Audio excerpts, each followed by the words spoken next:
Good morning, people. Happy Wednesday. Welcome to Business Mastery Live Wednesday. It is June 7th. This year is going by quickly, people. It's good to be with you today. We're going to cover some more cash flow stuff today inside of our call. Finish up and wrap up this whole conversation about cash flow so that you have a real good idea about how to use this in your business. Really important, guys, with the way the economy is right now, to be on top of things like this, like the financial mastery.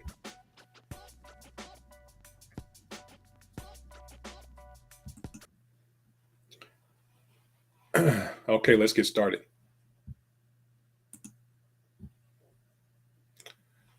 Okay, this is me, Cheston Bolden with Buy the Books Consulting, senior consultant over here. This is how you reach me. If you ever need any assistance with any of these things, any of these topics, you can always reach out at our website. You can hit us on the chat there. You can reach out to me via email, and anything related to, accounting, your bookkeeping, your taxes, your, systems in your business, QuickBooks, those things. We'll be able to shed some light on those subjects for you. So that's how you reach me. And a quick disclaimer before you get started, the following is for educational purposes only and is not to be considered financial, accounting, or legal advice. Please consult your tax, accounting, and or legal professional for specific advice. And again, reach out to bring some relevant topics to the conversation, some things that are going to add value and forward this conversation for you. You can do that. You can make suggestions. You can make comments. You can request things by emailing me. Don't abuse this email. All right. You can also reach out to me on IG or LinkedIn at Your Accounting Superhero. All right. So the tenets that we stand on inside of the 10-figure business mastery group here is intentionality, which is mindset mastery. And then we have financial mastery, and we have structures, which is system mastery. And then we have actions, which is execution mastery. These are the 4 pillars on which we stand. And we want to have all these components in place to have a real successful, powerful, level up business model for ourselves. Okay. That's what we talk about here in these conversations each week. We're going to be inside of one or more of these tenets, these philosophies, to make sure you're equipped to have these skill sets and these mindsets and these tactics, these tools to move forward inside of your business in the way that you want. So we've been driving forward in 2023 all year. Almost half the year has gone by, and we've been talking about cash flow. And really, we're not going to be on this call very long today, guys. We're just going to take a few minutes to wrap up this conversation about cash flow powerfully. So we already talked about how cash flow is the lifeblood of your business. And we talked about the different components of what cash flow is. You have cash flow from operating, which is your income and expenses, which is really performance. How is your business performing? And then we have cash flow from investing, which is the purchase and sale of assets in your business talked about that last week.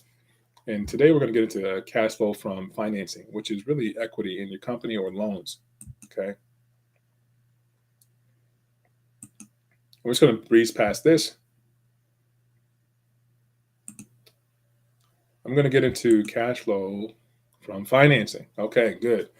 This is a great conversation to be in. This is really the mastery inside of business mastery. If you really understand this concept here, then you'll never go broke. Your business will always flourish. You will do well, especially if you're clear on your communication, especially if you're clear on what the value is that your business brings. You will always have a unlimited resource of cash available to move your business forward and move your life forward. Okay. Now, if you didn't notice, this thing here is really the equation for a balance sheet. And really, what I see when I look at a balance sheet is that my assets come from somewhere. This is what I see. My assets come from somewhere. Either they're going to come from debt or they're going to come from equity. And the more equity I have in something, the more healthy the business is. The more equity I have in something, the more healthy it is. Okay.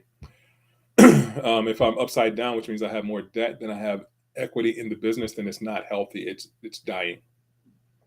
And we want to understand this from the start, because inside of the impact, right? Impact is what we're going to look at. You can have some pretty decent operating, and it could suffer because it's the cash flow from operating is being used to pay down so much debt. And you may be experiencing that in your day to day. You may have taken out loans and you figure, man, I'm just kind of working to pay everybody else. That's all I'm doing. It seems like I'm putting forth all this effort, all this energy, and everybody else gets money but me.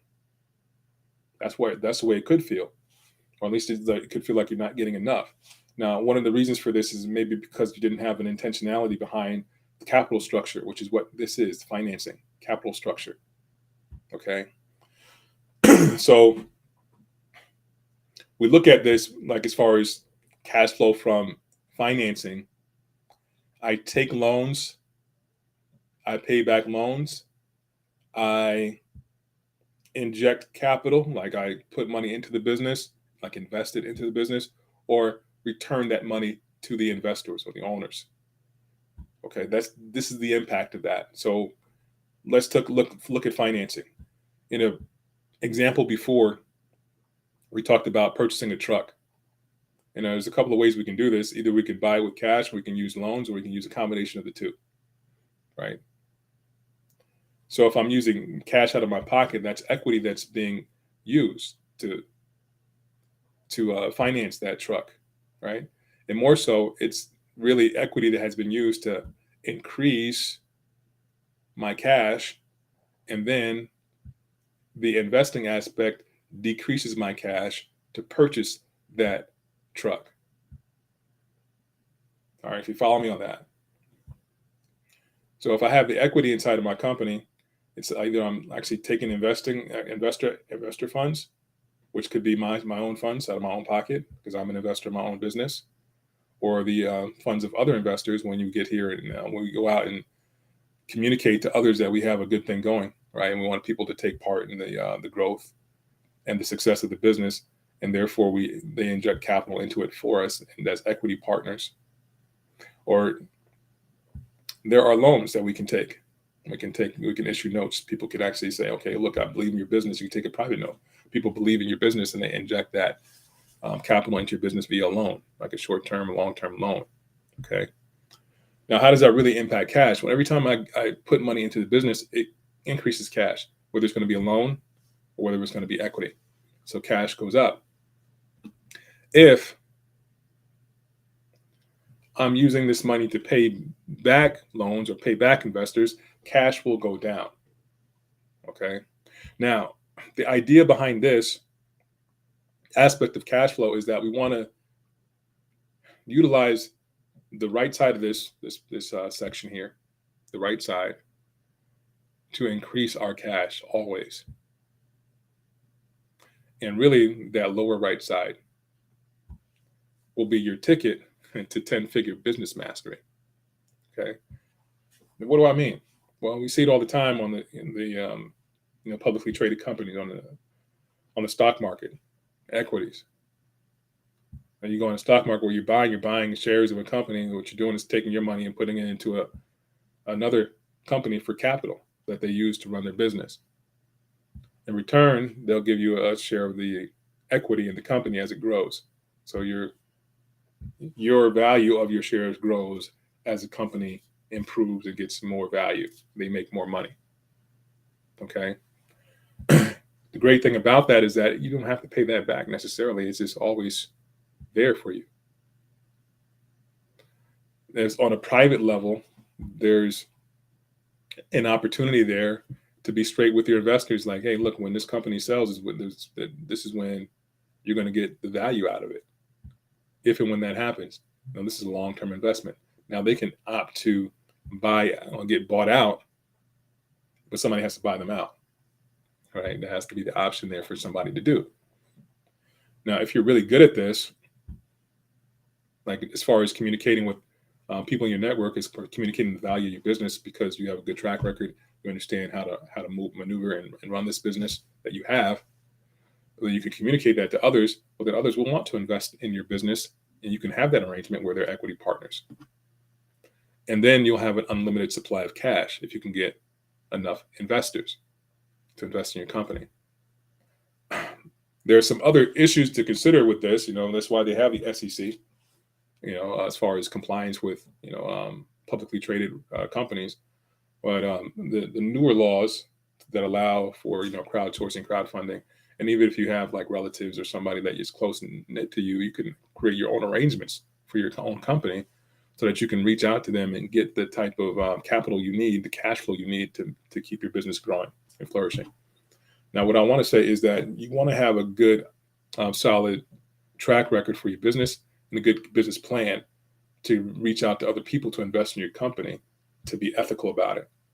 Right? If you do have a good thing going, you believe in your company, it's actually producing and performing and doing well, and it would do more if you were able to increase capacity, if you're able to really have enough cash flow to keep you going healthy, then it makes sense for you to do that. Now, the other thing is, how are you managing debt too? Like, we can take, private notes is another aspect of that. If people don't want to invest into your company as equity partners, if you don't want that to be the case, you can actually offer them an opportunity to use a note for your business. So what does that mean? It means that you actually created a loan, right? That you borrow money from a private person, maybe a relative or a family member or a friend rather, and they'll be able to get interest on that, right? That you'll pay over time. Maybe you consider an interest-only note, and you have, 5 to 7 years to pay off the principal on that, and then you're just paying interest only for that period of time. The cash injection at the upfront is helpful to make you profitable in your business, or help you run your business. And then the outlay of the interest payment isn't killing off your cash flow on the flip side of that, if that makes sense. Okay, so you want to actually understand the dynamics of this. If you really do, there's no limits into how you can increase the amount of cash injection in your business to stay healthy, right? And now, the smart thing would be to have dedicated time and dedicated actions to do this, to increase the amount of capitalization in your business. This is a smart place to be. All right, this is a place to focus, is cash flow for your business. All right. Now, if you're able to have this communication with so many people per week, per day, to increase the amount of cash that you have in your business, then you will have this 10-figure business mastery. Okay. Now, other things that we want to talk about when thinking about taking money from other people, investors, is how good you are at understanding the other components of your cash flow and performance of your business. Now, if you don't have a clear understanding of how your business is performing, don't go this route. You want to know without a shadow of a doubt that your business is performing well, and it can perform well into the future based on the way that you've been managing it up until now, and the plans, the action plans that you have to improve management efficiency in the future. This is what you want. Before you go to anybody, you want to be clear on this. The things that you may be incurring, like today I know in the trucking industry, it's really hard to get good paying loads, right? You guys are suffering with freight rates, and then the cost of operating is still going up. It's still high, rather, right? Fuel costs are relatively high, maintenance costs are high, equipment costs are high, and then the rates for loads, if you're doing spot market rates, if you're doing brokered loads, they're not as high as what they were, right? You guys are still dealing with that. So there's a strain here on operating, but it does not necessarily mean that the strain will be there always. Right? There's market fluctuations inside of what you do, and if you're able to have another avenue to inject cash in your business where you're able to weather these storms and still be at plus performance, means you're actually generating a profit, then this is a strategy that will be really, really good. But you want to know how you're doing. The only way you know how you're doing is to be good at the number story.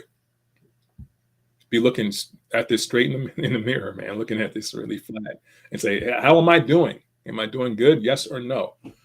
And if I'm not doing good, if I'm not doing as good as I want, what's going to be the next action to produce the intended result, the intended outcome?